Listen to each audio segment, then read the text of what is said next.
Bon dia. Després d'una intensa nit electoral, Noemí Llauradó guanya les eleccions municipals de Reus i es converteix en la primera alcaldessa de la ciutat de Reus.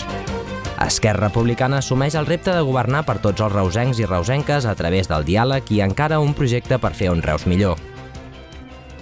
Avui és un dia diferent. A partir d'avui tindré noves oportunitats, nous projectes i l'empenta necessària per fer créixer els meus somnis. Podré dir que sóc de Reus, una ciutat que aposta pel talent i per les inversions. Podré explicar als meus fills que no cal que marxin, perquè aquí tindran les oportunitats laborals que es mereixen. Podré buscar nous inversors i convèncer-los que aquí apostem per un teixit comercial fort, que no s'amaga i que serà la ciutat central del Camp de Tarragona.